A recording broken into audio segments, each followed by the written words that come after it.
Hello YouTube, it's William. Welcome to another introduction. This has been a long time coming. I've actually started selling these several months ago on my website. I've had some customs that have been sold, and you can go back to my website of available knives and see some of those that's already sold. But this is the Trapper Scalpel, okay? And it's made out of AEBL stainless steel. It's 0.110, so it's just under 1/8 of an inch, full flat, very, very fine. It's a scalpel because it's like a laser, and I mean it was designed for the trapper in mind, for a small skinner. Works great for whitetails. I've had a lot of comments back about how well it skinned them big bucks and all that good stuff. So I mean it's just a fantastic little skinner, and that was the entire purpose, was to have a little EDC type skinning blade for North American game, in the southern portion anyway of the United States. Whitetails, trappers, things like that. Moose, it would be a good caping knife for the larger game, but it was designed with a trapper in mind, Trapper Scalpel. A little bit of history of this knife. At the Pathfinder gathering, I took 3 different samples of this knife, or variations of this knife, and I took it up there and I talked to at least 5 or 6 trappers that do that for a living. I laid the 3 knives down there and said, okay, which knife would you prefer? And out of those 3, this is what was designed from out of those 3. This is what they would prefer, okay? And I mean, it was almost unanimous as to what one of them wanted. A little bit different handle, but unanimously all of them said that is the blade shape that we would prefer, okay? And the handle, 99% of them chose this style of handle because it's large enough that you can hold on to it, but it's not too large or bulky, and you still have control. You have, again, the key to knife safety is controlling the blade.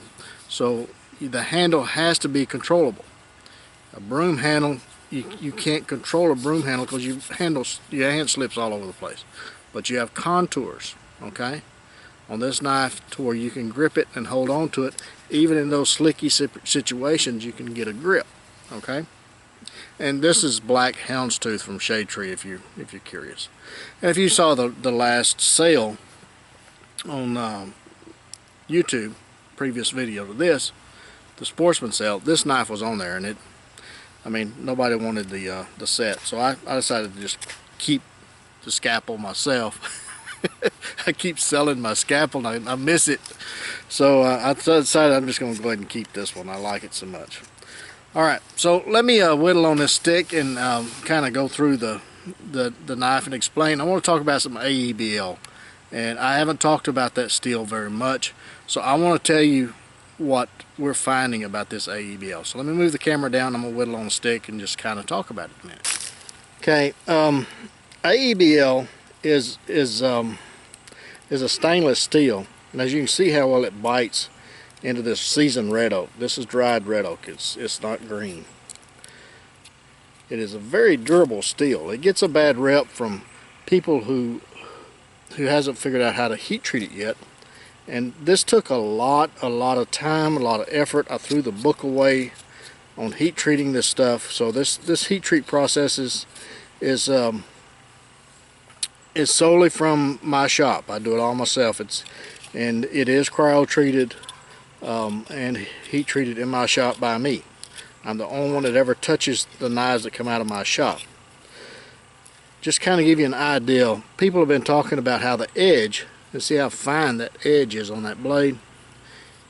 I'm going to get it in here and I'm going to show you how well this blade flexes. You hear it tick. That blade flexes and it comes right back to zero. If you can see, there's no chips, no rolls, nothing on that blade.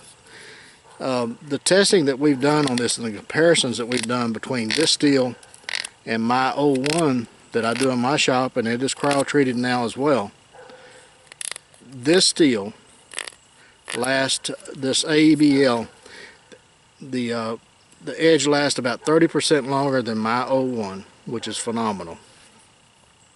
But the recovery is about the same as 01.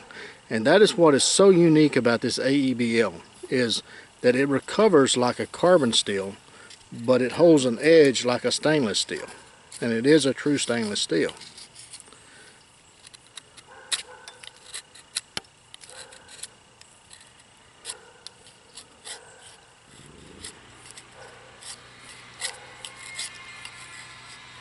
Well, you can see it just wants to just slice through this red oak. I can't. But anyway, this is a fantastic little EDC companion style knife.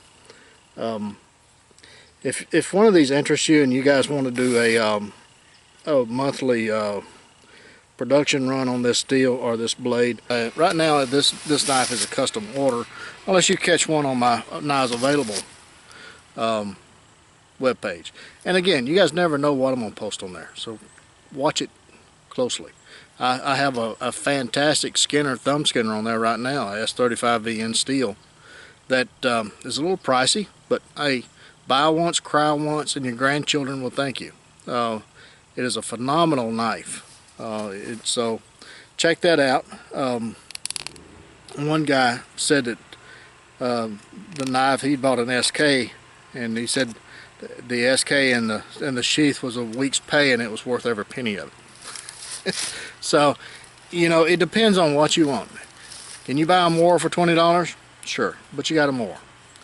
You can buy one of these heirloom quality knives, and your grandchildren will thank you for it. There's a difference between cheap and heirloom that you can pass to your kids.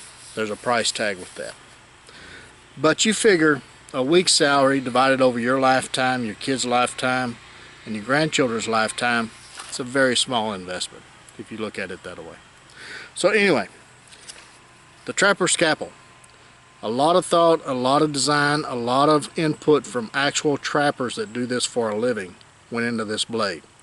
I have already gotten feedback from deer hunters, and it has been nothing but praise for this knife and the design of it. They have field dressed and actually butchered deer was using only this knife. Okay, it can be done. People do it all the time. I've seen case trappers butcher deer. I've seen Barlow knives butcher deer, including boning, cutting through sinew, cutting through de-jointing. I mean, depends on how well you use it. But this with an axe, it's about all you need in the woods, folks. But anyway, it's all personal choice. Until the next one, you guys let me know about this knife again. If you want to do this as a monthly special, then kind of write in the comments below how many would be interested in that. Probably price point just for a basic model around $210, something like that for a knife. So you can get a knife and a sheath from Stitch Gear for under 300 bucks. I mean, you know, and so that would be a fantastic setup for the next deer season. You got to plan ahead. All right, so until the next one, you guys get in the backyard whittle on a stick. Be sure to take a child with you, get the opportunity, and don't forget those plenty of band-aids and lots of knives. Catch you again soon.